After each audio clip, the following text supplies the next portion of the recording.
Esto es La Entrevista con Raúl Valladares. Los meses de duros golpes al bolsillo que recibían directamente los hondureños que cuentan con un vehículo, al parecer de a poco se han ido quedando en el olvido, debido a que luego de que se alcanzara un precio histórico por los carburantes, ahora cada semana se compara como un respiro. Escuchar que el costo de los combustibles disminuye y las esperanzas se multiplican al enterarse que el valor del crudo a nivel internacional se mantiene entre los rangos de 80 y 88 dólares, lo que se traduce en un presagio de que en las gasolineras se podrá llenar un tanque de los automotores con un precio más bajo. Asimismo, toda la población considera positivo que el costo de los combustibles disminuya, ya que también sufría por los groseros incrementos en las bombas de las gasolineras, debido a que dichos aumentos eran trasladados al consumidor final, que miraba como en los mercados cada vez su dinero ajustaba menos para adquirir lo más básico para las mesas de los hogares y por consecuencia su poder adquisitivo disminuía. El conflicto bélico entre Rusia y Ucrania era considerado el responsable de los exorbitantes precios de los combustibles. Pero después de meses difíciles, al parecer, los mercados internacionales, si bien no del todo, comenzaron a estabilizarse y expertos no descartan que la economía hondureña logre disminuir la inflación tomando en cuenta que los carburantes van hacia la baja. La electricidad, canasta básica, transporte y otras necesidades en el país para las grandes mayorías son inalcanzables y lo son más aún cuando debido al precio alto de los combustibles subieron también los costos de estos bienes y servicios que de momento no reflejan ninguna reducción pese a que en las gasolineras sí se observan. Sensores de la canasta básica señalan que alrededor de 70 productos básicos sufrieron un aumento y los mismos no existen señales de que se les disminuya el valor y de seguir la situación similar se llegaría a los 140 productos con sus precios elevados. No obstante, la población exige una verdadera rebaja en los mercados y comercios donde compran sus provisiones, pero lamentan que Honduras sea el país en donde todo lo que sube nunca baja y de continuar esta situación, gran parte de la ciudadanía no les alcanzaría para obtener lo más elemental para mantener sus hogares. La gerente general de la Asociación Hondureña de Distribuidores de Productos del Petróleo, Saraí Silva, mencionó que el mercado del petróleo a nivel mundial es muy inestable y volátil y advirtió que en septiembre las refinerías cambian de producción de gasolina a productos destinados que son utilizados para calefacción y de eso se debe estar pendiente.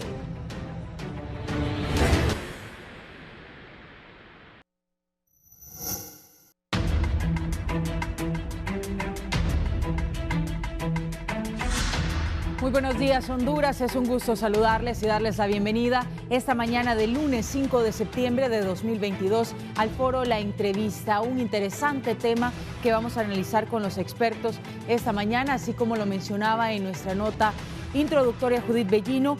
Las rebajas en los precios de los combustibles impactan directamente en la economía del país. Lamentablemente, no todo lo que sube o baja mencionaban en la nota y en el caso de los combustibles que se vieron al inicio de este año en un incremento importante y considerable, pues ahora han reducido, pero no así la canasta básica de los hondureños, que se encuentra en un costo elevado e inalcanzable para muchos de ellos. Vamos a darle la bienvenida esta mañana, aparte de nuestros invitados. Nos acompaña aquí en los estudios de Canal 11 el ingeniero Juan Carlos Rodríguez, presidente de la Coalición Patriótica. Bienvenido, ingeniero. Muchas gracias, muy buenos días y a todo el pueblo hondureño también. Aquí, tratando de platicar un poco sobre este importante tema para Honduras, principalmente cuando se habla de economía, en la cual los combustibles, siendo uno de los factores más importantes que influyen en la economía, tiene que ver con la economía familiar y también de la República.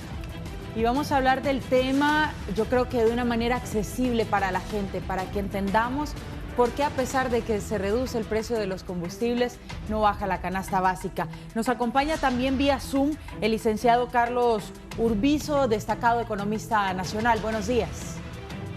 Muy buenos días y muchas gracias por la invitación. Se encuentra en camino el ingeniero Carlos Pozas, director de la Comisión Administradora del Petróleo. Como parte de la representación del gobierno, el tráfico es, dicen, preocupante en Ciudad Capital y también es uno de los factores que vamos a platicar este día en cuanto al consumo de combustibles. Ingeniero Juan Carlos Rodríguez, el tráfico también nos provoca que gastemos más.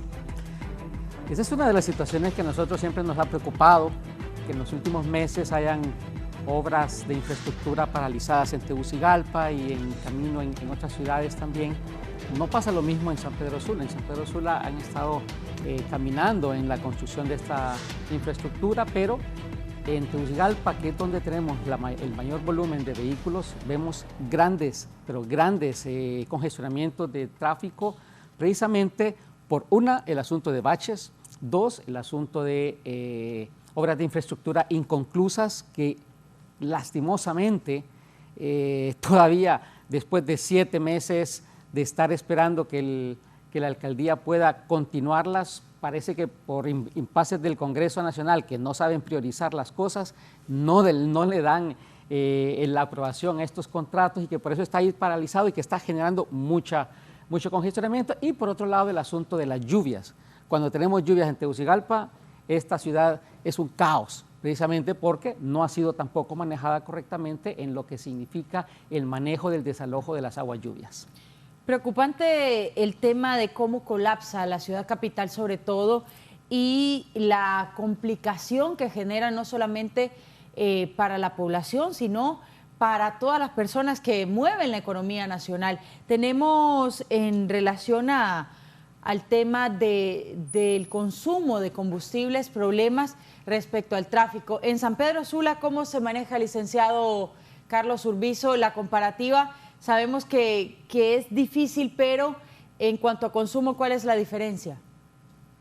¿Cómo no? Bueno, como todas las ciudades del mundo, ¿verdad? Hay picos y hay bajos dependiendo de las horas de que se trate y también de algunos efectos naturales como lluvias muy altas. Pero yo creo que el problema de los combustibles tenemos que enfocarlo desde otro punto de vista. Esta es una tarea de la municipalidad que es responsable por su infraestructura. Pero estrictamente sobre los combustibles tenemos que considerar primero, mire, nosotros no conocemos cuál es la fórmula que usa supuestamente el gobierno para establecer el precio, aunque sí sabemos que recauda aproximadamente unos 15,000 millones de lempiras de impuestos por esa vía, ¿verdad? Por otra parte, yo creo que una gran proporción del problema es la falta de un transporte público seguro, cómodo y eficiente, ¿verdad? Que provoca que la gente tenga que tener su propio vehículo, aunque no tenga la capacidad presupuestaria para hacerlo. Yo conozco muchísimas personas, ¿verdad?, que tienen un carro y me lo han dicho, mire, don Carlos, tuve que comprar el carro porque he sido asaltado 4 o 5 veces en los buses y no es eficiente y no es cómodo, ¿verdad? Entonces se ven obligados a esto. De la importación de los combustibles, fácilmente un 60-70% es en transporte público. Entonces, si queremos resolver el problema de los combustibles en relación con el transporte, tenemos que ver por esa vía, ¿verdad? Directamente, y no lo hemos hecho nunca. Cuando el precio del combustible sube, pues nos preocupamos y comenzamos a hablar de esto, del otro, que un día sí, que un día no, que las placas... que los números pares y los impares, etcétera, etcétera. Y luego baja el petróleo nuevamente y entonces se nos olvida que tuvimos un problema. Entonces, esa forma de enfocar la situación no nos va a conducir a una muy buena situación. Después, acordémonos que el precio sube y baja, ¿verdad? Ahorita estamos preocupados por esta situación, pero igualmente ya se prevé que va a bajar de aquí a un futuro, ¿verdad? La guerra en Ucrania continúa después de 6 meses y sin embargo el petróleo ha bajado. ¿Por qué razón? Bueno, voy a recordar aquí una de las primerísimas lecciones de economía. Lo que abunda es barato y lo que es escaso es caro. Entonces nosotros tenemos un problema de oferta también, en ese sentido, como lo tenemos de un montón de otros productos, y usted dice, bueno, lo que sube baja y lo que sube se queda alto y lo que baja vuelve a subir, ¿verdad? Pero esa es otra cuestión que vamos a tratar más adelante de por qué eso no sucede con la rapidez que quisiéramos que suceda. Excelente. Y él menciona un punto interesante. El transporte público se debe mejorar en el país y creemos que con eso podrían venir mejoras, sobre todo en el precio del mismo, porque ante la malutilización y ante la necesidad de mejorar el tema del transporte público, pues lógicamente la gente se ve en la situación de adquirir un vehículo, se llenan las ciudades de vehículos, el tráfico es insoportable y ese es un punto que yo creo que tenemos que analizar. Se habló en algún momento del Trans 450, de algunas opciones que podrían venir a descongestionar el tema del tráfico, sobre todo en Ciudad Capital, pero no se ha dado. La inseguridad también es un punto preocupante en cuanto al transporte público. Arquitecto Juan Carlos Rodríguez, ¿qué podríamos hacer o cómo se podría mejorar respecto a la alcaldía actual? Ese tema del Trans 450, cómo retomarlo, sabemos cómo quedó y en qué condiciones está actualmente, lamentablemente, esa inversión millonaria que se hizo en algún momento, pero es necesario también. Sí, es correcto. Una de las, bien lo han mencionado, uno de los grandes problemas que tiene Honduras, pero principalmente Tegucigalpa, es el transporte utilizado por todos los hondureños, que no es público, porque hay que pagarlo, pero sí es utilizado por el público. Y que debemos de comprender que la gente tiene temor de utilizarlo, ya lo dijo don Carlos, por falta de seguridad, también por falta de aseo, tenemos que decirlo, y por falta de control en todo sentido. Entonces, ¿qué ha hecho la gente? Compra un carrito o sencillamente se ha volcado a comprar motocicletas. Las motocicletas ahora también se ha convertido en otro problema enorme porque el desorden que hay de parte, y me disculpan los amigos que manejan motocicletas, pero realmente no son intrépidos, son de verdad irresponsables, muchos de la forma en que manejan su vehículo motor, generan muchos accidentes y estos accidentes generan también tráfico vehicular, etcétera, etcétera. ¿Y qué sucede? Esto es precisamente porque Honduras, como país, primero, nunca se ha dado a la labor de generar una planificación como país para vernos cómo vamos a estar a futuro en un momento dado. Y para eso se necesitan también lo que significan la determinación de políticas públicas que nos digan cómo va a ser manejado el transporte público en los próximos años. Ya vemos, por ejemplo, Costa Rica ya tiene determinado cuál es su año en el cual el transporte de carácter de uso público sencillamente no va a seguir siendo manejado por combustible fósil, sino que sencillamente por combustible energético, energía, en otras palabras. Esa es una política pública, pero para eso se necesitan también otras situaciones colaterales que necesitará que se diga cómo se va a echar a andar eso. Aquí en Honduras sencillamente han dejado que los transportistas, los dueños de los buses y los taxis hagan lo que quieran, solamente se les da un permiso de operación y sencillamente ahí andan, ¿verdad? Podemos ver la misma dirección de Vialidad y Transporte no es capaz, ni tampoco la alcaldía, de poder poner en orden lo que es el transporte urbano. Entonces, si nosotros nos vamos a ver la alternativa que se había dado del Trans 450, ahí tenemos otro problema más. No solamente de que no se ha echado a andar, sino que es un proyecto en el cual, como lo he dicho yo siempre, es un proyecto que está dado como que si yo utilizo pantalón talla 32 y quiero ponerme un pantalón talla 28. Ese tipo de proyecto es muy exitoso en otras ciudades como en Colombia, precisamente, en Guatemala, Ciudad de Guatemala se utiliza también, ha funcionado, pero estas ciudades tenían otras condiciones. ¿Por qué? Porque son más planificadas que Tegucigalpa. Y aquí se vino a poner a la fuerza. ¿Qué sucede en esto? Hay tramos en los cuales sí podría funcionar porque tenían la vía pública, tenía las condiciones adecuadas para poderlo insertar. Por ejemplo, de lo que es el tramo que va hacia Suyapa, ¿verdad? De Emisoras Unidas hacia Suyapa, ese tramo tenía las condiciones, era amplio, funciona, etcétera. Pero hay otras partes donde no. Por ejemplo, y lo pongo así de claro, el día que funcione el Trans 450 y pasando por el túnel que está precisamente frente a Imprema, ese túnel tiene 4 carriles, 2 de ida, 2 de venida. Un carril de cada lado es para el Trans 450. Atrás vienen prácticamente 3 carriles de uso vehicular más el del Trans 450. ¿Qué va a suceder con todo ese volumen vehicular cuando se eche a andar ahí? Y eso se da también en otros puntos. Así que el Trans 450, para echarlo a andar, hay que resolver muchas situaciones complicadas para que pueda ser exitoso como tal y que no provoque otros conflictos.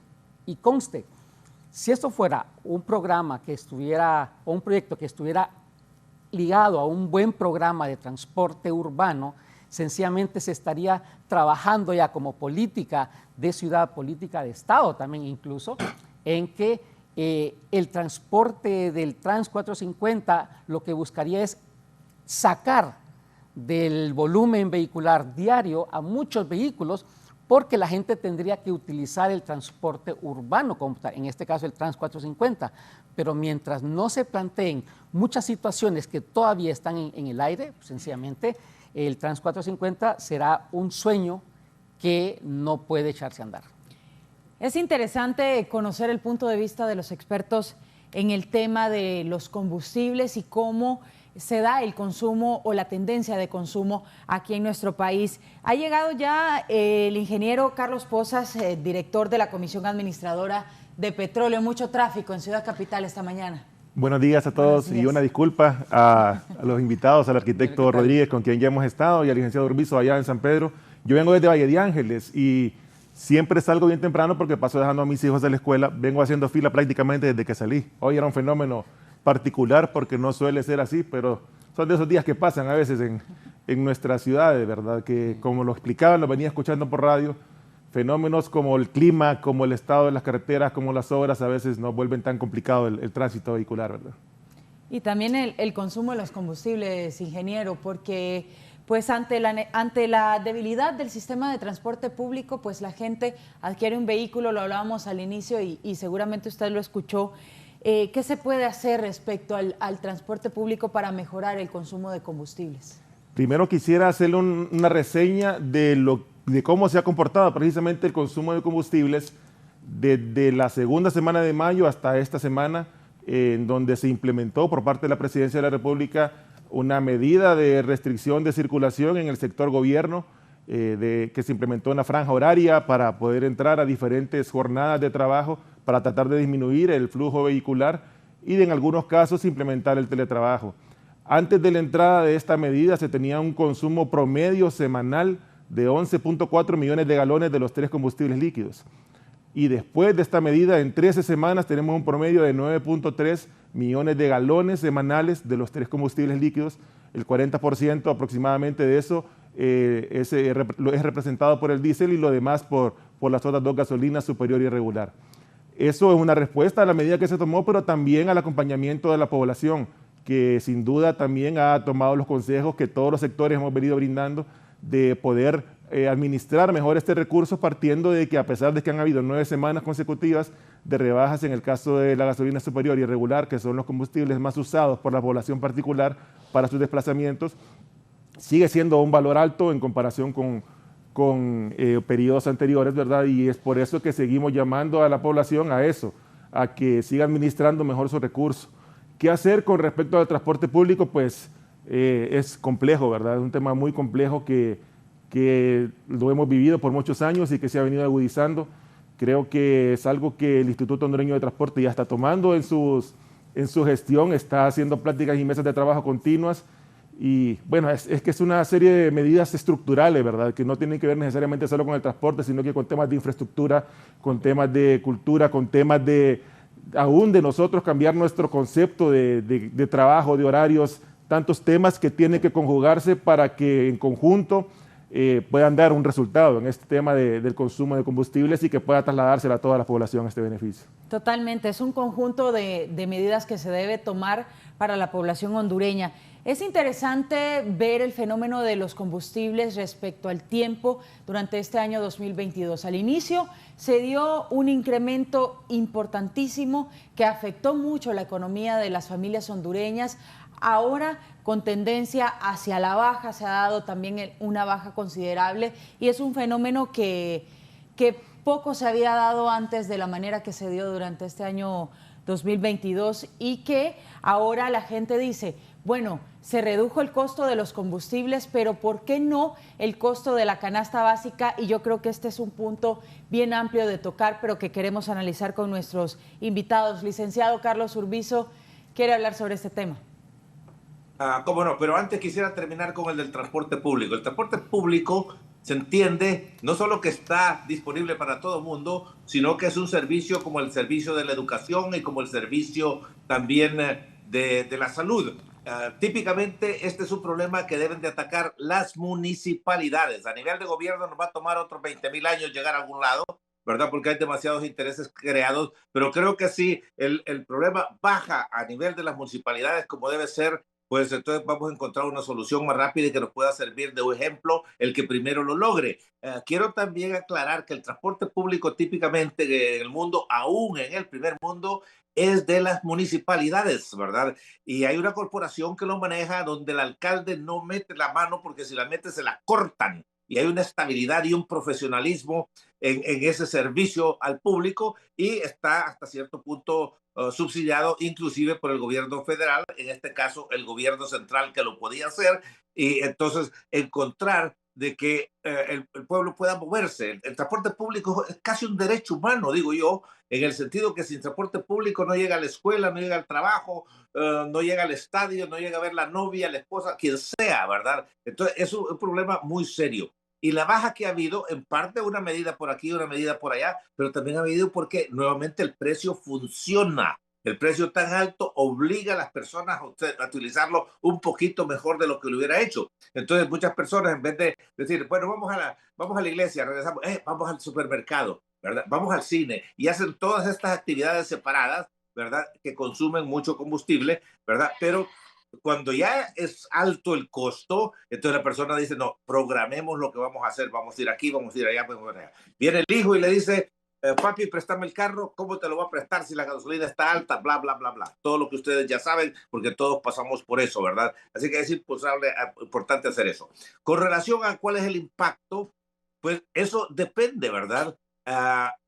¿Por qué depende? Porque depende del volumen que te puede usted mover. Digamos, transporte de aquí a Tegucigalpa cuesta 10,000 lempiras, no tengo la menor idea cuánto cuesta, ¿verdad? Y debido a que aumentó el combustible, ahora son 10,500 y lleva no sé cuántas libras, ¿verdad? Digamos que lleva 10,000 libras. ¿Cuál es el impacto por libra? No sé, 5 centavos más o menos. El precio no va a subir en 5 centavos porque los precios no se mueven así. Es una cuestión de comportamiento humano, de psicología, de economía, etcétera, etcétera. ¿Por qué? Porque si los frijoles suben por el transporte y ahora tengo que venderlos a 20 lempiras con 5 centavos, eso no va a suceder. Ya ni hay moneda, ¿verdad? Voy a esperar de repente que se acumulen y aparecer a 20.50, ¿verdad? Y después voy a aguantar un rato también, ¿verdad? Así que va a estar estira y encoge con relación a ese precio, ¿verdad? Eso es importante conocer.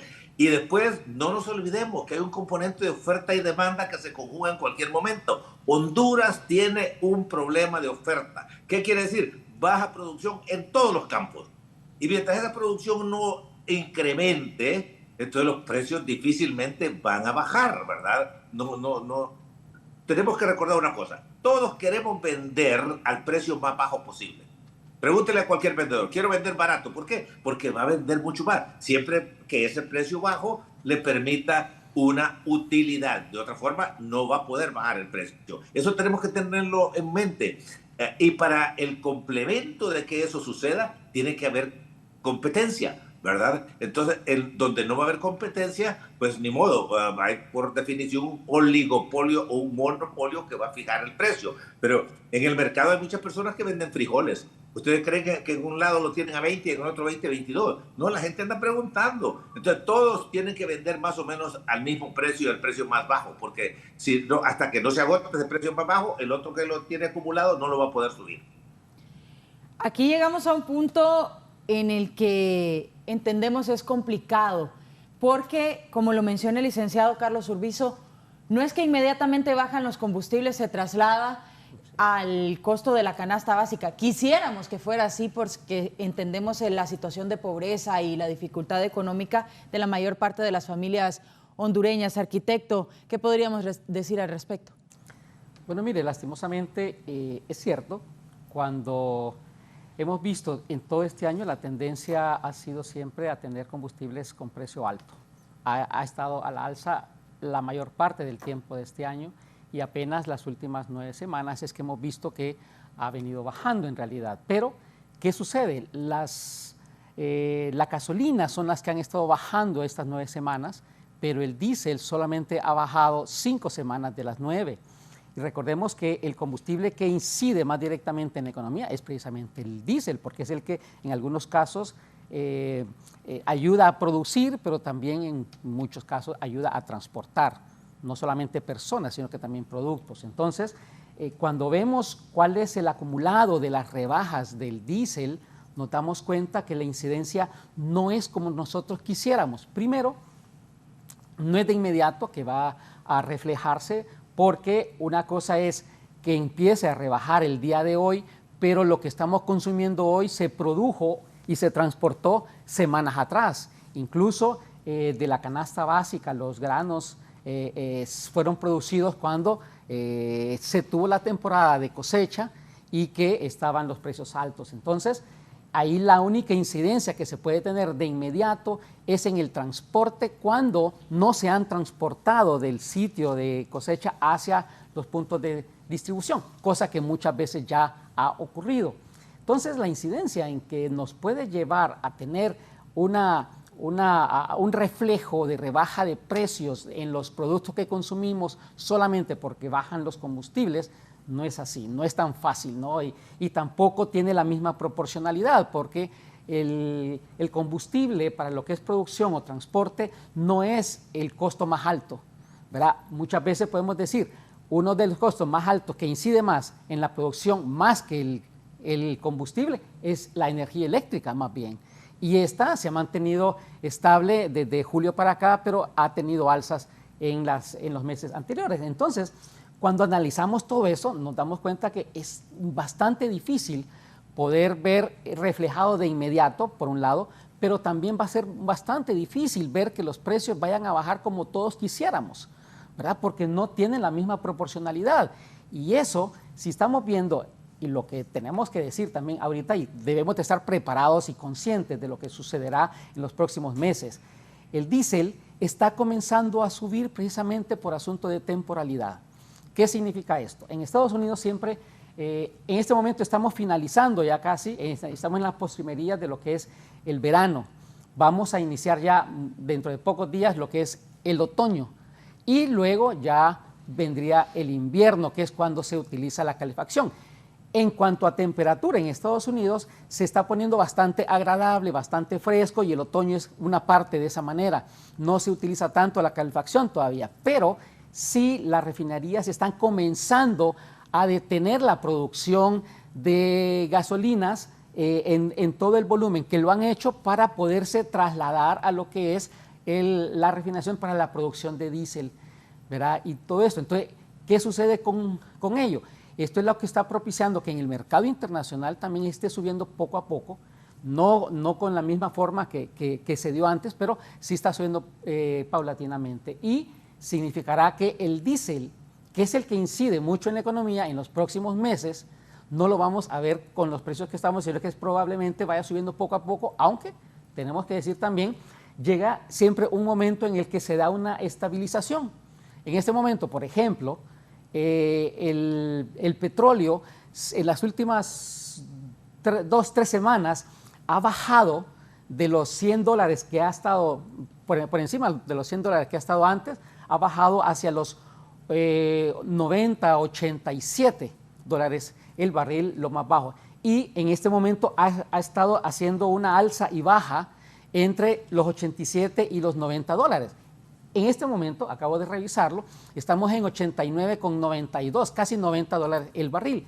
¿Y qué sucede? Esa franja es la que mientras se mantenga en esa franja moviéndose el precio, el mercado se considera como estable.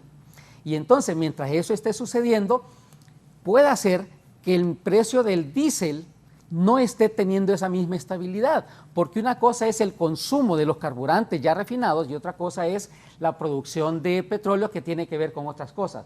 El día de hoy se tiene una nueva reunión de los miembros de la OPEP y ahí se van a determinar se van a dar muchas decisiones que podrán tener que ver con recortes, que tiene que ver con consumo, tiene que ver con oferta y demanda de lo que es el petróleo a nivel mundial, y ahí tendremos que ver también cómo se va a comportar el petróleo en los próximos días. Interesante. Ahora, ingeniero Carlos Pozas, ¿por qué? La misma pregunta, ¿por qué a pesar de que baja el costo de los combustibles no baja la canasta básica? Bueno, eso es un tema que nosotros desde la Secretaría de Energía lamentablemente no tenemos incidencia.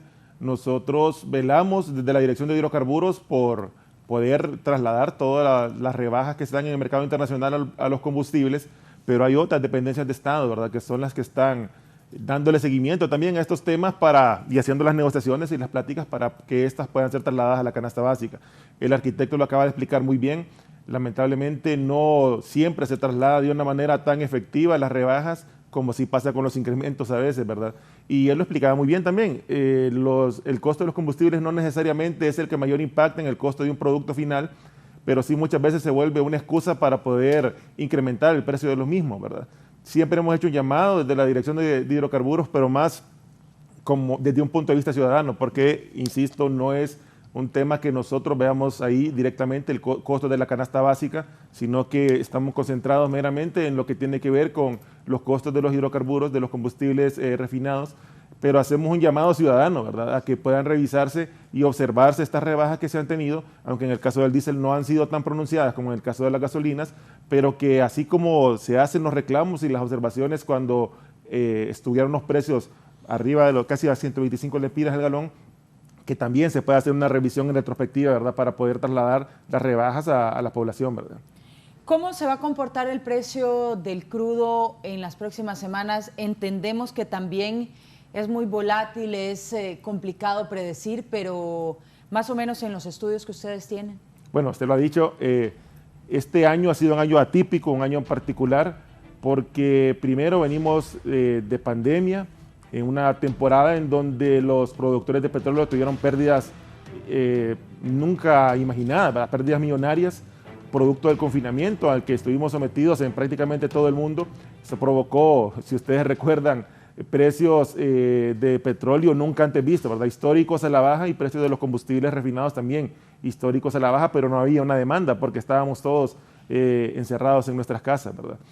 Creo que esto provocó una reacción en los países productores de petróleo en que estuvieron manipulando sus producciones de alguna manera para poder recuperar esas pérdidas que tuvieron en este año de pandemia. ¿Cómo lo hicieron? Rebajando sus capacidades productivas.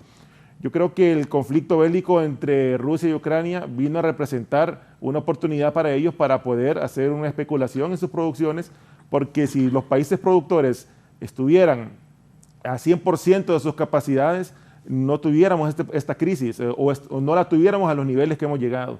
El tema es que en este mercado que es de oferta y demanda, la producción, la oferta de combustibles se queda corta con respecto a la demanda que hay a nivel mundial, y esto ha generado esta alza nunca antes vista, porque se han alcanzado precios históricos tanto en el petróleo como en el crudo como en los combustibles refinados. Por otro lado, esta misma crisis hace que el precio del crudo sea una referencia nada más, pero que no esté necesariamente directamente proporcionado con el precio de los refinados, porque tiene que ver con inventarios, tiene que ver con oferta y demanda, tiene que ver con estacionalidad, como lo acaba de mencionar el arquitecto. Ahorita, históricamente, en todos los años, en esta temporada, se ven reflejados incrementos en el diésel y disminución en la gasolina superior y regular.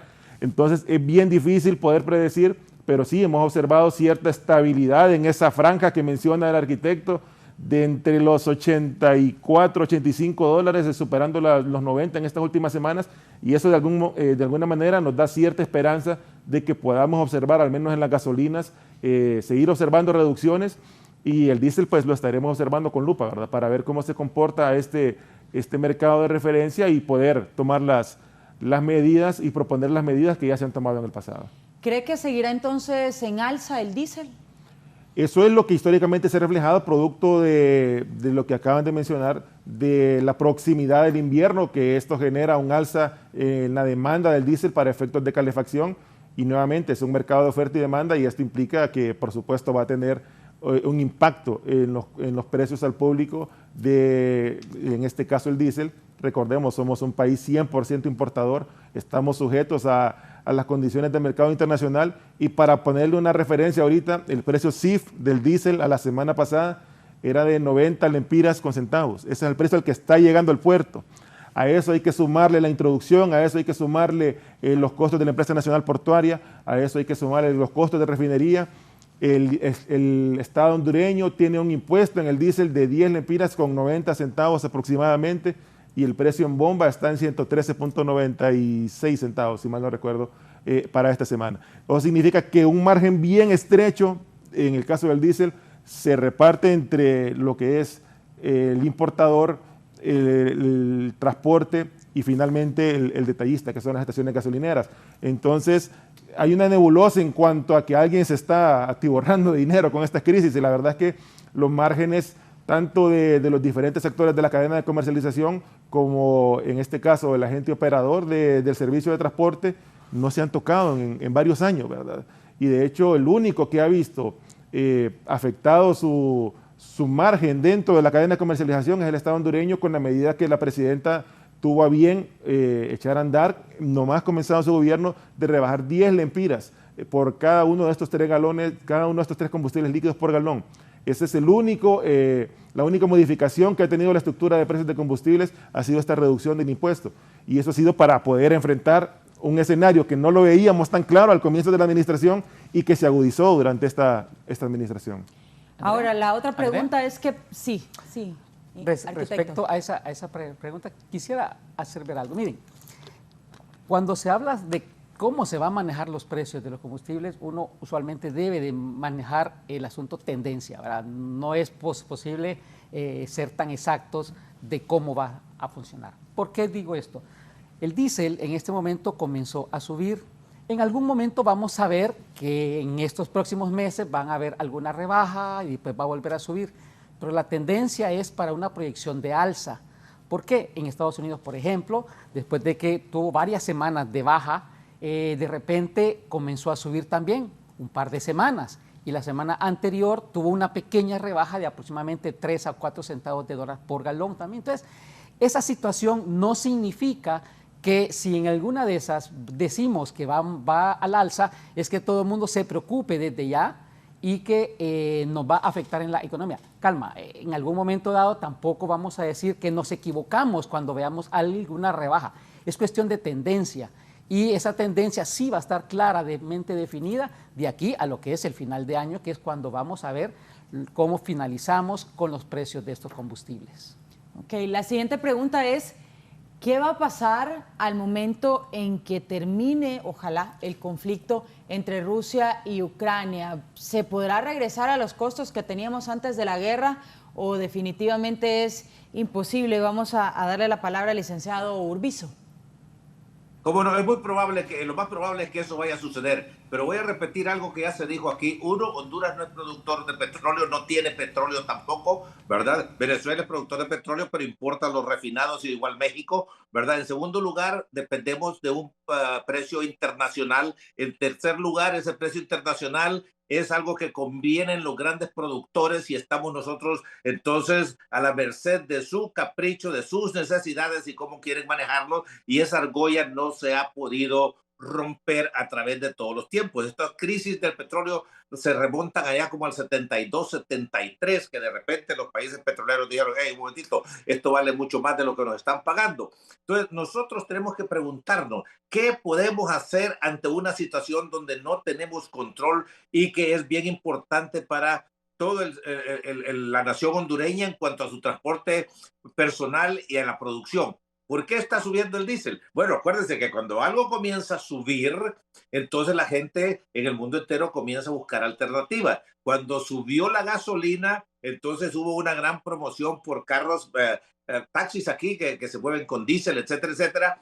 Y de un barril de petróleo solo sale tanta gasolina, tanto diésel, tanto bunker, tanta querosina, etcétera, etcétera, ¿verdad? Y pueden manipular un poquito esa fórmula. Entonces estamos ante esa realidad y esta situación, si la llegamos a superar, se va a presentar nuevamente en algún lado. Vamos a tener lo que llamamos nosotros un choque a la oferta, ¿verdad? Entonces, el gobierno de Honduras tiene que ver cómo va a responder, como han respondido otros países. Por ejemplo, puede dar créditos especiales que sea un incentivo para la energía renovable, que la gente ponga, ¿verdad?, algunos paneles de energía solar, que cambie algo que le consume demasiado energía por otra energía y que le dé, ahí han habido varias veces unas campañas para cambiar los bombillos, ¿verdad? De manera que sean económicos, ¿verdad? Y es una inversión millonaria, pero que se paga ella sola. Entonces, verdaderamente, aquí nosotros estamos comentando eso, pero tiene que haber un grupo de personas experimentadas, con gran preparación académica, ¿verdad? No solamente hondureños, porque no tenemos esa gran experiencia tampoco, por mucho que creamos que somos chingones, ¿verdad? Esa experiencia está en un lado. Europa es un ejemplo muy claro, porque Europa no genera tampoco petróleo ni tampoco productos refinados. Japón también. Yo creo que debemos de aprender algo de estas personas y hacerlo ya, no solo en el momento de crisis que comenzamos nosotros a quejarnos de esto. Y recordemos que para el que tiene muchos ingresos, el costo de combustible es relativamente importante. Quien tiene ingresos muy altos llega a la gasolinera y le dice, lléname el tanque. El que tiene pocos ingresos, cada 2-3 días está comprando 2-3 galones. Esa es una responsabilidad del gobierno, de ver cómo se resuelve ese problema, porque es un problema que no es de un grupo, es de toda la nación hondureña, ¿verdad? Entonces sí vamos a tener alguna rebaja y sí vamos a tener un alza en el futuro. ¿Cuándo? ¿Quién sabe? ¿Verdad? De repente hay un conflicto por Taiwán y vuelve a haber otra crisis, ¿verdad? Preparémonos, ya sabemos nosotros que eso. El mundo, cuando ha tenido relativa estabilidad, pues el precio del petróleo se mantiene. Nosotros tenemos años de no estar platicando sobre el petróleo, ¿verdad? Si bajó hasta como a 20 y pico de dólares el barril no hace mucho tiempo y ahora está en 85, 90 y dicen que va, unos dicen, los optimistas que va para 60, 70 y los pesimistas dicen que va a pasar otra vez de 100. Ahí hay proyecciones de 150 y 180 dólares que veo yo, ¿verdad? Y por firmas bien respetables. De manera que volvamos a Honduras. ¿Qué vamos a hacer nosotros para resolver el problema de la oferta? Cuando haya un montonón de frijoles, no va a importar que el diésel suba o que el bunker suba, porque el efecto del precio va a ser muy bajo, ¿verdad? Vamos a tener abundancia. Eso, ¿qué es riqueza? Abundancia. ¿Qué es pobreza? Escasez, ¿verdad? Ahora, Honduras tiene un problema, la nación hondureña, que no solo tiene escasez, sino que tiene ingresos muy bajos. El salario promedio es de 6.200 lempiras según INE, y el mínimo es como 12.000 lempiras. Matemáticamente es una imposibilidad. Hasta que analizamos nosotros la información y nos damos cuenta que la razón por la cual eso es 6.200 y no 12.000 es porque el patrón no lo puede pagar. Si yo tengo un pequeño taller de carpintería y alguien llega a buscarme trabajo, yo le digo, yo te ofrezco 4.000, 5.000 lempiras, y dice, pero el mínimo es 12.000. Ah, pues anda a buscarlo donde te pueden pagar 12.000, porque yo no puedo. En una llantera, ¿ustedes creen que gana el salario mínimo? No, y esos son asalariados. Después tenemos los de cuenta propia, pobres personas que están trabajando duramente y tienen un ingreso promedio según INE de 4.200 lempiras, por Dios. Y hay más trabajando en el sector de cuenta propia que les quieren incentivar y motivar diciéndoles que son grandes emprendedores, y eso no es cierto. Yo he hecho mis encuestas empíricas quiere decir que no son científicas, ¿verdad? Y que salgo y le pregunto a muchos que están trabajando por cuenta propia si aceptarían un trabajo al salario mínimo. Corriendo me dicen, invariablemente. ¿Por qué? Porque dentro de ese grupo que sale el promedio de 4.200, hay unos pocos que inclusive pueden ser millonarios por cuenta propia, pero hay otros, el grupo más grande, que son los que vemos en las calles, nosotros en los barrios, todo esto. O sea que Honduras tiene que enfrentar todos estos problemas estructurales que hemos tenido por 200 años y dejar de estar poniendo parches a toda la situación solo para apaciguar a las personas. Eso tiene que acabar si queremos ir nosotros más adelante. Pero eso no se va a acabar mientras tengamos un sistema político como el que tenemos, donde el Congreso no responde a nosotros, el Congreso responde a sus dueños. Y no me voy a cansar de decir eso, porque eso es una burla y una negación a la democracia, donde yo como ciudadano no tengo absolutamente ningún poder, excepto cada 4 años a votar por alguien que ya escogió un dueño de movimiento. El día que el pueblo hondureño entienda eso, entonces vamos a comenzar a caminar en la dirección correcta y no vamos a necesitar de nuevas constituciones. La constitución nuestra es un poema, es una poesía. La constitución nuestra no dice que sean corruptos, que sean violentos, que seamos pobres, que no generemos trabajo. Nada de eso dice. Es linda. Tiene 379 artículos, 372 se pueden cambiar cuando el Ejecutivo quiera, que mande su proyecto, ¿verdad?, aprobado en Consejo de Ministros, o que 12 diputados hagan algún tipo de moción, ¿verdad? Eso se puede hacer en cualquier momento. No necesitamos revolver al pueblo, dividirlo, confrontarnos unos con otros, ¿verdad?, por algo que no tiene caso. Honduras necesita una nueva constitución, como que necesita un nuevo COVID, como que necesitara que viniera Mitch de vuelta. Ahora, el licenciado Urbizo dice que el problema de la oferta lo debe resolver el gobierno. ¿Qué le diría usted? Bueno, nuevamente, creo que ya todos hemos insistido en ello. Honduras es un país 100% importador. Creo que se han implementado programas por parte del gobierno como el bono tecnológico, como créditos blandos para favorecer la producción. Y ahí es donde se está haciendo ese énfasis para poder mejorar esos índices de producción y que esto no se vean trasladados en la canasta básica. Con respecto al tema meramente de los combustibles, lo que el gobierno ha hecho en primera instancia es lo que le acabo de mencionar hace unos minutos. Sí. La reducción del impuesto de la ACPB en 10 lempiras en los 3 combustibles líquidos de mayor consumo, y ha hecho diferentes figuras de subsidios, como congelamiento en su momento del 50% del incremento al diésel.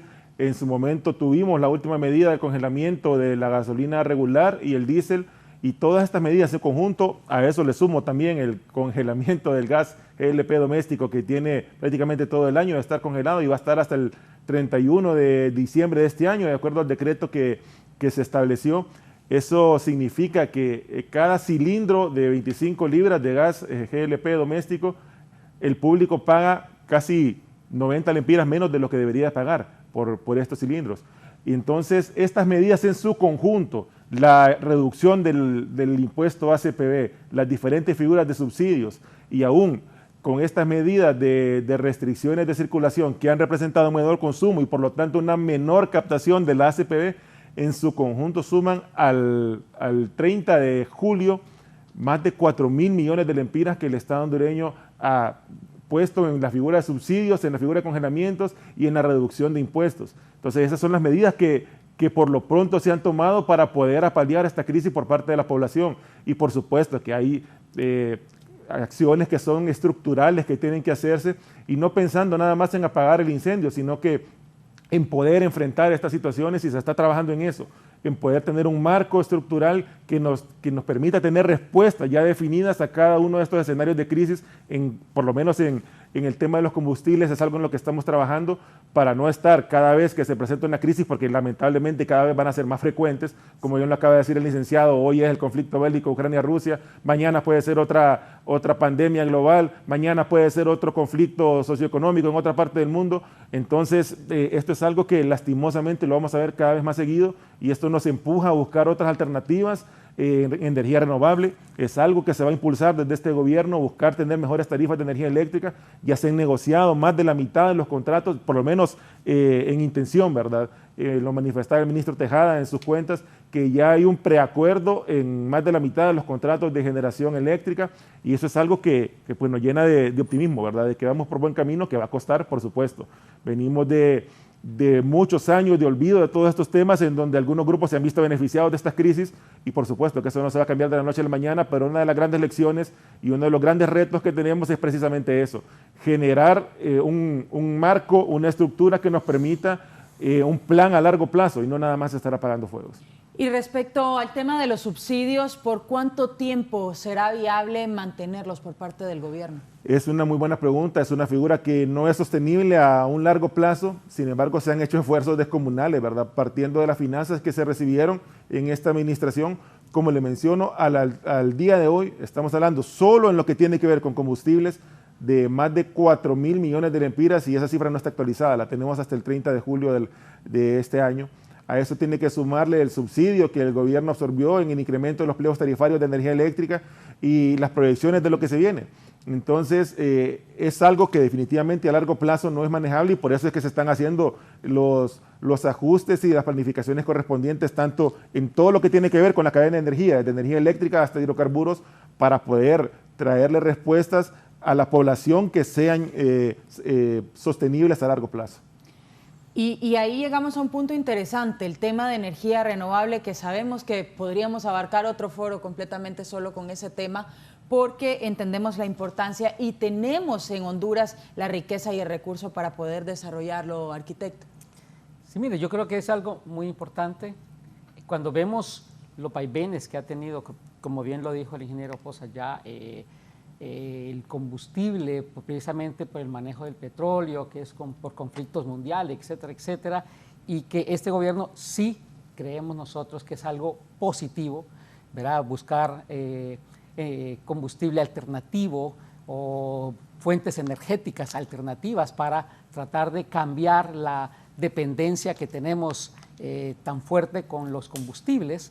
Eso es algo importantísimo, lo que está haciendo la ENE en su momento para renegociar, y no sabemos cómo está este asunto todavía de EH, pero algo tiene que pasar.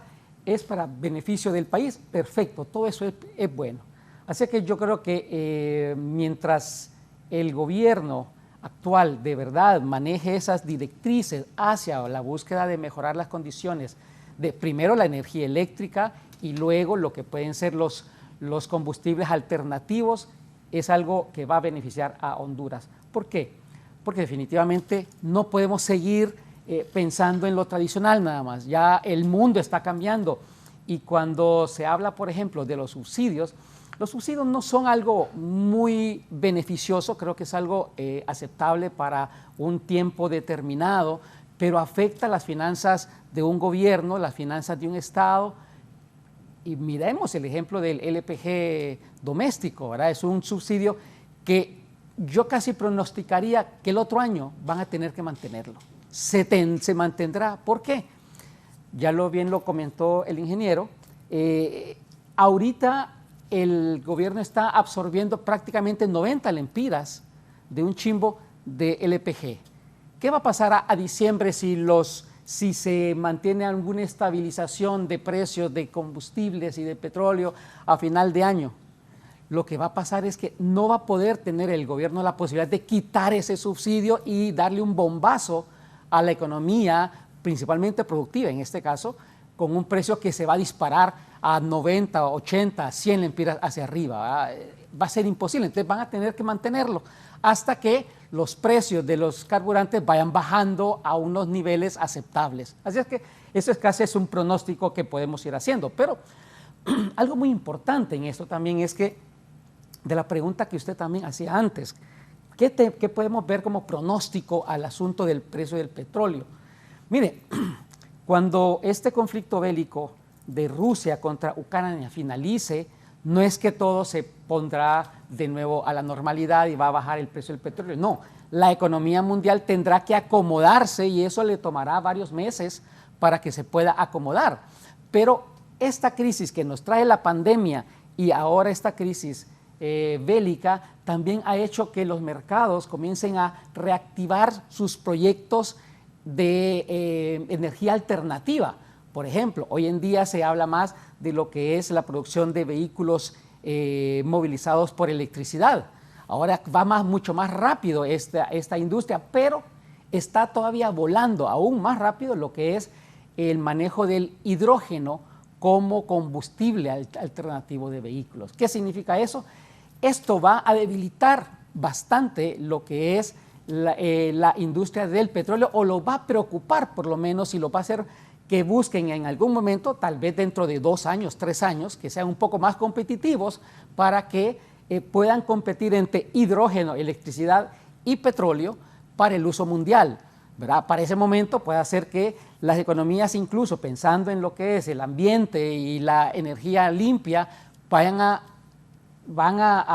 acomodarse más hacia este tipo de energía, y entonces el petróleo va a tener que bajar y eso va a tener incidencia a nivel mundial, incluso en nuestro país. Entonces, a futuro podemos ver que en alguna forma la economía mundial es la que va a ir ajustando también que las energías alternativas en el mundo van a competir y nos va a beneficiar como país. Pero eso no significa que nos tenemos que quedar con esto. Como país, por eso decíamos, la ventaja de poder buscar la baja de los precios de la energía eléctrica, porque de nada nos sirve. También escuché que el gobierno estaba tratando de visualizar a futuro lo que es la conversión del transporte urbano y el transporte interurbano a lo que es la energía eléctrica, que es algo adecuado, pero mientras tengamos precios tan altos de la energía, no va a ser conveniente como país. Así es que hay que trabajar todos los componentes que se requieren para poder tener un proyecto de este tipo que se echa a andar en Honduras. Regresamos con más del foro. La entrevista esta mañana analizando el costo de los combustibles y sus repercusiones en la canasta básica de los hondureños. Durante la pausa comercial hablábamos interesante sobre cuánto idealmente debería costar, arquitecto, de acuerdo al ingreso de los hondureños, pero sabemos que es utópico también ese tema. Sí, mire, para la economía que tiene nuestro país y muy directamente para los hondureños, donde lo dijimos antes también, 3/4 partes de la población hondureña es pobre y mucha de ella es extremadamente pobre, pues para que pudiera ser aceptable el galón de gasolina y de combustible debería andar en un precio alrededor de 60, 70 lempiras, cosa que es imposible en nuestro medio, como es 100% importado estos líquidos combustibles, sencillamente es imposible que lleguemos a eso. Eso sería lo ideal para una economía como la nuestra, pero definitivamente por eso vemos tanta diferencia y tanta afectación en lo que es la economía, precisamente porque no tenemos esos precios.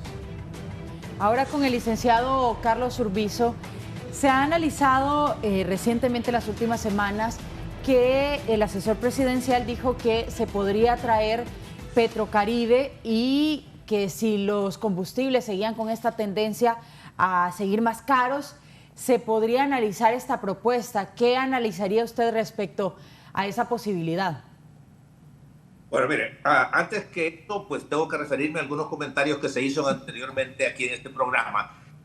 Hay una anécdota que dice un cacique, dijo, a mí póngame las cosas claras, yo me encargo de oscurecerlas, y al revés también. El gobierno no está haciendo ningún sacrificio reduciendo un impuesto que es un costo artificial que alguien se inventó que así fuera. Mire, si alguien me lleva 100 lempiras de la bolsa y cuando me ve la cara triste me regresa 50, me está subsidiando, me está haciendo un sacrificio él regresándome 50 lempiras de los 100 que me llevó. No, el gobierno no tiene ningún derecho divino y mucho menos no ha tenido nunca 200 años la sabiduría para colocar los impuestos, ¿verdad?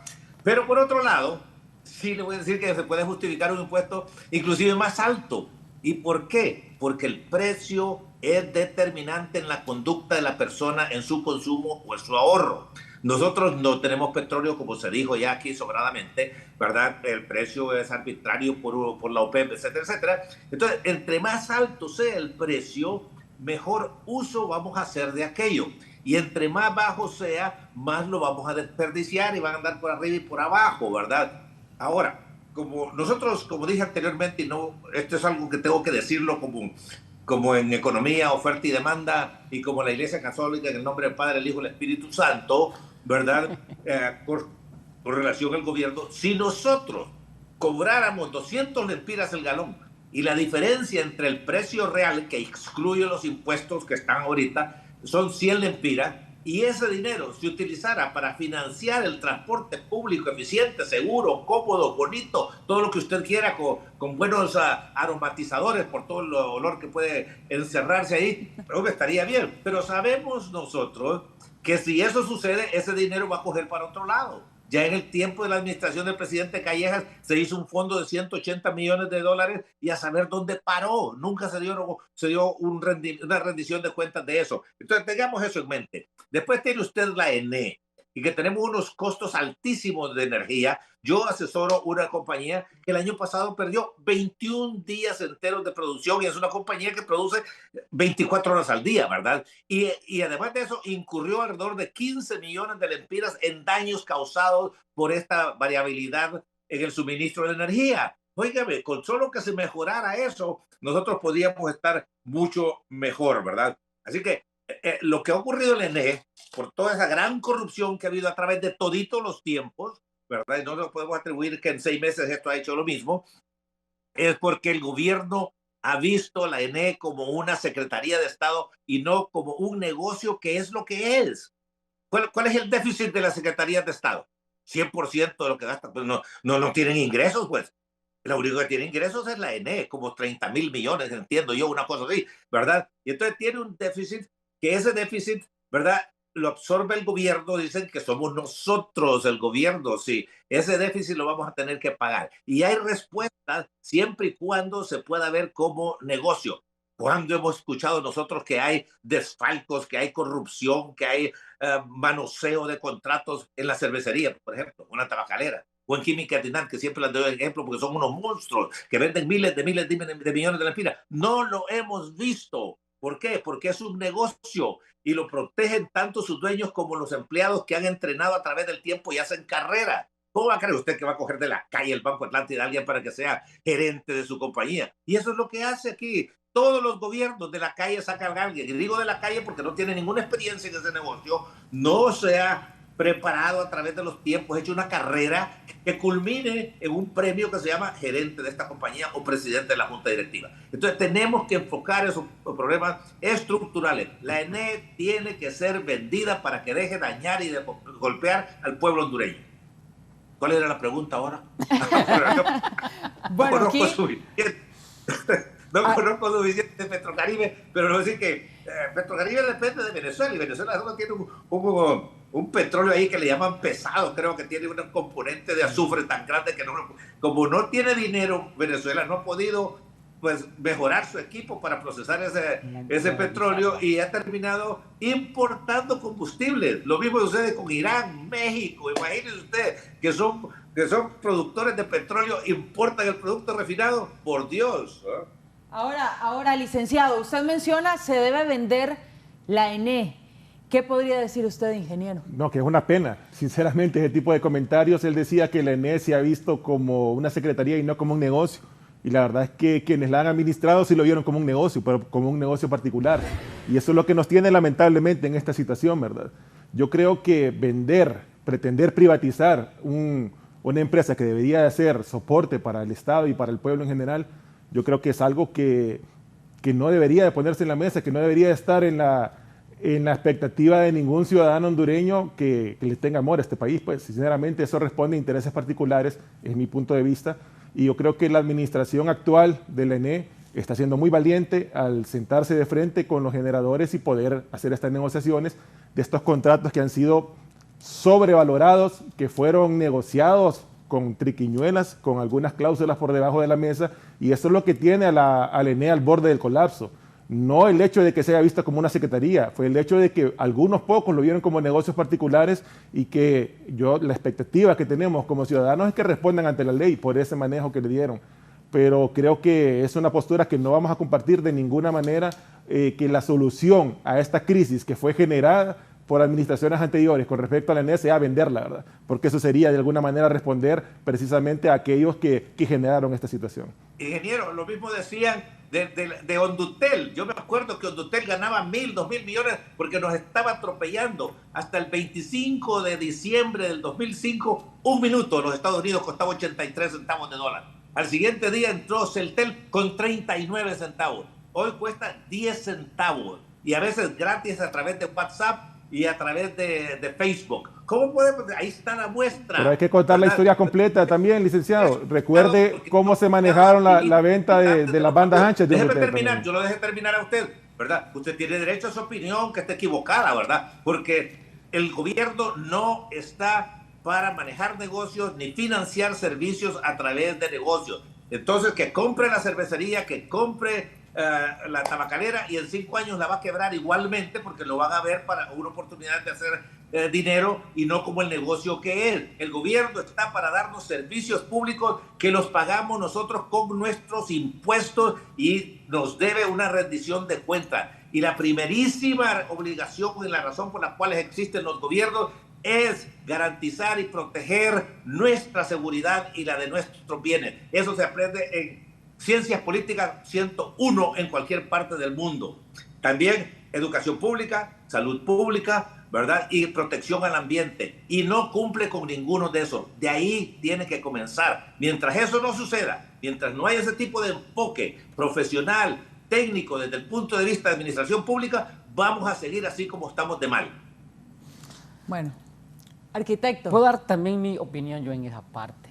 Yo sí creo que la ENE no debería ser privatizada, no por una cosa u otra, es sencillamente porque las empresas estatales, por lo menos lo que es ENE, el SANA, o lo que ahora son la municipalización de las aguas en su momento, tienen una respuesta social que cumplir.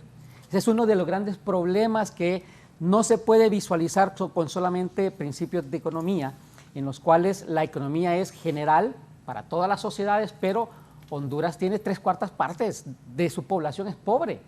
Y entonces necesitamos ver, cuando Honduras tenga una pobreza que ande por el 10, 20% de su población, perfecto, hagamos que los negocios manejen todo esto. Lo que necesitamos en realidad para el manejo de estas empresas es verlos como un negocio, es muy correcto, pero un negocio estatal manejado por gente moralmente honesta. ¿Y eso significa qué? Buscar gente que realmente esté comprometida con Honduras. Que por la cantidad de empleados que pueden tener esta empresa va a ser imposible, bueno, pues hay que poner candados en los cuales podamos visualizar cómo aquel que quiera meter la mano, que quiera hacer cosas chuecas, sea inmediatamente castigado. Pero en realidad Honduras, mire, yo le digo una cosa y se lo digo muy francamente al licenciado Urbizo. Si nosotros privatizamos la ENE, la empresa privada lo que va a hacer es, sí, necesito que esto sea un negocio rentable. Y recordemos algo, la ENE tiene este déficit hasta ahora precisamente por el negocio que han hecho los privados, ¿verdad? Tanto EH es privado como los generadores en su gran mayoría es privada. La energía más barata que tiene la ENE es la que produce la misma ENE. Entonces, ¿qué es lo que sucede con esto? Cualquier cosa, y veamos lo que cuesta hoy en día un litro de refresco de soda, para no dar marcas. Es algo que es casi consumido por todos los hondureños. Sin embargo, usted puede ver en los precios de las pulperías, de los supermercados, cómo ese precio ha ido subiendo y subiendo, y no se mira que el precio vayan a mantenerlo porque la gente que trabaja en la construcción, en los mercados, vendiendo en la calle, lo consume, no lo van a poner a precio cómodo pensando en la gente pobre, porque es algo que no es rentable. Entonces, mejor arreglemos primero nuestro país, arreglemos a la gente que ha metido las manos en la ENE, en Hondutel y en el SANA, bueno, el SANA ya es fuera, pero Hondutel y la ENE, para realmente después decir, ok, hagamos que la empresa privada lo maneje o sea copartícipe de esta actividad, pero realmente mientras tengamos tanto pobre en Honduras, la situación social no puede quitarse de la vista de los gobiernos. Bueno, y todos coinciden, al menos sí, licenciado. Bajo ese razonamiento, el gobierno debe dedicarse a sembrar arroz, maíz y frijoles y manteca. Sí, también. No, está hablando usted de otro tipo de, lo que pasa de gobierno que no existe, ¿verdad? Y ese razonamiento simplemente es un sofisma, arquitecto. Tal vez en otra oportunidad podemos platicar un poquito más tranquilamente. Sobre eso, sí. Y desde el punto de vista, ¿verdad? No solo teórico, sino que práctico. No, pero es que yo no digo que el gobierno haga, sino que muchas veces yo mismo pongo en tela de dudas los bonos que se dan, porque los bonos son dinero. Se entrega dinero para que alguien lo utilice para siembra. No hay que darle dinero, porque muchas veces los dineros se utilizan para comprar vehículos, para hacer viajes, para otras cosas. Lo que yo digo con eso de que el gobierno tiene que sembrar es que dé la capacitación y que dé lo que tiene que ver para que la gente siembre. No es el gobierno quien lo va a hacer, porque no estamos en un estado ni comunista, ni mucho menos.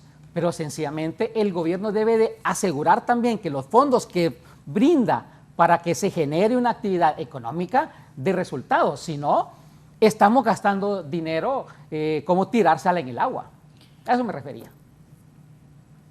Pues, ojalá que tuviéramos una oportunidad de discutir esto, como le digo, desde otro punto de vista y con más tiempo que no tenemos ahorita. Pero esencialmente estamos hablando de un modelo de gobierno que algunos compartimos y otros no compartimos. Y no lo compartimos porque lo hemos visto. Yo acabo de terminar de leer la historia de Lee Kuan Yew con relación a Singapur, y todo el mundo solo ve la parte económica y solo ve la parte de bonanza que tiene Singapur ahorita, y no ve cómo se inició Singapur allá por 1959, que pasó en una prácticamente guerra civil continua entre los chinos y los malasios, hasta que Malasia dijo: ya no te quiero en esta federación, andate, mejor sé tú libre, independiente y chino, ¿verdad? Por este gran conflicto que había, y ahí comenzó Lee Kuan Yew su liderazgo para crear esta ciudad-nación, porque es una islita, como que Honduras le dijera a las Islas de la Bahía: no, ustedes váyanse, quédense libres, ¿verdad? Así que ahí tuvo que haber también reformas agrarias.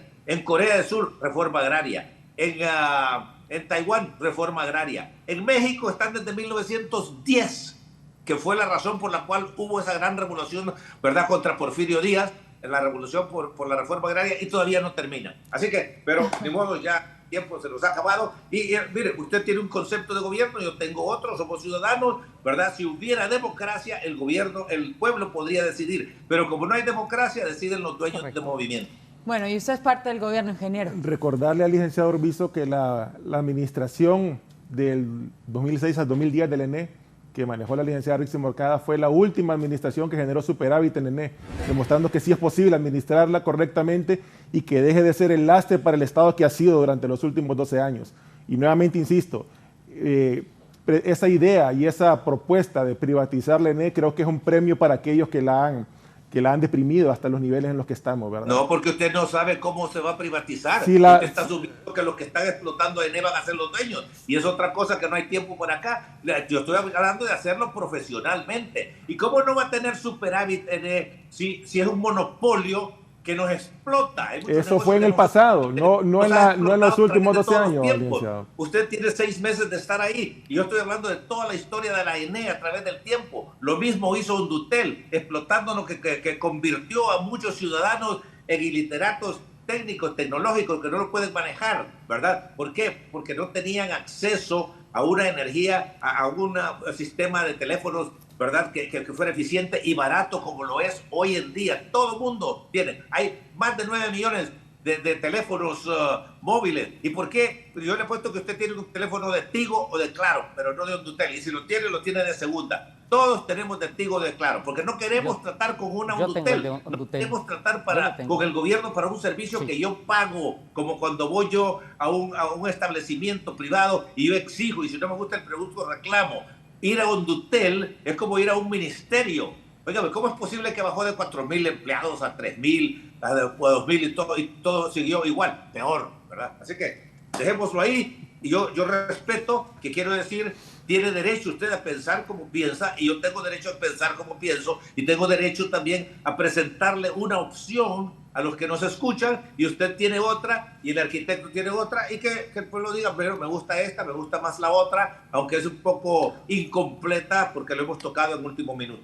Bueno, y al final de eso se trata este tipo de espacios, para que se dé el debate y que al final se logre desarrollar buenas ideas, porque de eso se trata, que se tomen buenas decisiones en pro del país, que es lo que todos queremos, ¿verdad? Al final, ¿cómo cambiar la mala imagen que viene arrastrando Honduras en los últimos años para atraer inversión, sobre todo en el tema de la energía renovable? Y con eso vamos a ir finalizando este foro, la entrevista. Con una administración transparente, la ENE ha hecho acercamientos con empresas extranjeras que le han hecho propuestas ofreciendo el kilowatt casi un 40%, si no es que más barato del costo del kilowatt actual, sin pedir exoneraciones, cosa que ahorita gozan los generadores, y que nunca se ha visto trasladado en un beneficio para el pueblo. Entonces creo que con una administración honesta y transparente y efectiva, sobre todo eficiente, creo que se puede devolver la confianza no solo a la población para que pueda tributar sus impuestos, sino que a los inversores extranjeros para que puedan venir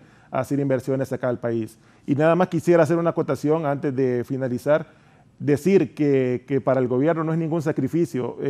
Todo lo que se ha erogado en subsidios y en una disminución del impuesto me parece que es contar una película incompleta, ¿verdad? Porque venimos de una situación financiera en donde todas las arcas del Estado están saqueadas, y decir que prescindir de 4.000 millones de ingresos para el Estado hasta lo que vamos del año es algo que no golpea, porque por un lado se lo doy y pronto se lo quito. Creo que es contar una versión algo alterada, sin contar con el antecedente reciente de saqueo institucionalizado en el que recibimos el país y del cual lo queremos sacar. Bien, gracias, ingeniero, por acompañarnos esta mañana. Arquitecto, su conclusión. Pues yo creo que tenemos que ver algo muy claro. Honduras depende de combustibles importados, pero no depende de una conducta propia. El hondureño debe de seguir manteniendo sus medidas de ahorro, porque todavía los precios, aunque hayan bajado, siguen siendo caros. Debemos de pensar en Honduras. Si Honduras ha gastado un poquito más de 1.400 millones de dólares en 6 meses en la factura petrolera, faltan ya menos de 6 meses, pero significaría que si duplicáramos eso son 2.800, que esperamos que llegue por lo menos a 2.500 por alguna rebaja que ha habido en el consumo, pero todavía es una factura alta para un país como el nuestro. Hay que seguir ahorrando, y con lo último que estaban comentando, con el asunto de la inversión para las energías renovables, pues yo creo que lo que Honduras necesita es primero dar confianza al inversionista. Eso significa estabilidad política, estabilidad jurídica, estabilidad económica, y ver que todas las reglas del juego no solamente van con exoneraciones, porque la exoneración es lo menos que un inversionista necesita ver en un país. ¿Por qué? Porque al final lo que un inversionista necesita es establecerse ahí por un largo tiempo, que le sea rentable por un largo tiempo, y no estar cambiando de sitio en cortos periodos de tiempo. Así es que Honduras tiene que trabajar eso. Esa es una de las esperanzas que el hondureño ha tenido con este gobierno, y esperemos que se dé, porque al final de cuentas el que va a tener los beneficios de la inversión extranjera y nacional va a ser el pueblo hondureño. Si no los tenemos es precisamente porque las cosas no se están haciendo bien. Así que muchas gracias por la invitación. Gracias a usted, arquitecto. Nos despedimos, licenciado Urbizo.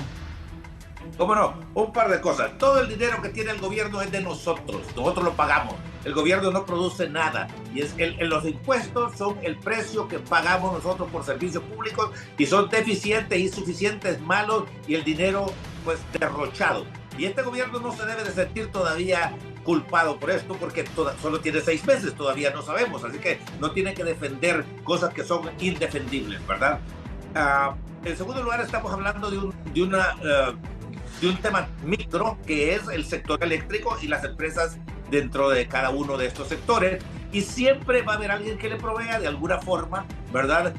Con corrupción, sin corrupción, ojalá que fuera sin corrupción, pero en la forma que está organizado el gobierno así ahorita, pues no es posible que suceda fácilmente. Tenemos que ir por una gran transformación que puede ser socialdemócrata, aunque no han definido qué quiere decir eso, porque en sí es una contradicción. Socialismo es cuando el gobierno es dueño de todos los medios de producción, y democracia es cuando hay libertad política y económica, que no la hemos tenido en 200 años. Y por último, todos los gobiernos comienzan en cero.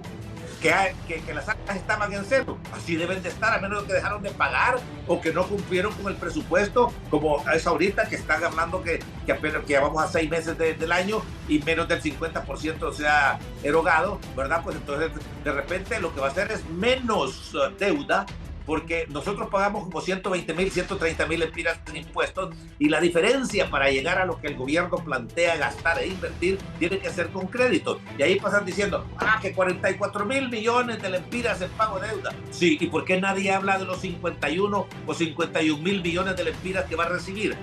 Nuevos, de manera que la deuda sube. ¿Y por qué sube la deuda? Porque no se paga. Tan sencillo como eso. Muchas gracias por haberme invitado. Y allá pues nuestra audiencia que decida a quién quiere seguir escuchando. Si a A, B o a C, ¿verdad? Esa es su libertad. Y quisiéramos tener esa libertad de poderla manifestar en unas elecciones libres totalmente, democráticas totalmente, que no ha sido el caso y sí ha violado, pero abiertamente, ¿verdad? Los artículos 37, 44, 45 y 64 de la Constitución, desde que se hizo esa Constitución hace 40 años, que la hicieron a espaldas nuestras, ¿verdad? Por las razones que fueran, entre ellas porque no había medios de comunicación como hoy en día. Hoy en día, si hubiera una constituyente, que yo creo que no necesitamos, o necesitamos así como necesitamos el COVID, entonces todo el pueblo hondureño tiene que participar, no los partidos políticos. Eso es como poner al tacuacín a cuidar la gallina. Bueno, les agradezco a nuestros invitados de esta mañana por haber sido parte de este foro, la entrevista, también a ustedes que nos han sintonizado a través de Canal 11.hn y a través de las diferentes frecuencias de Radiovisión Honduras. Así concluimos. Que tengan ustedes un feliz día.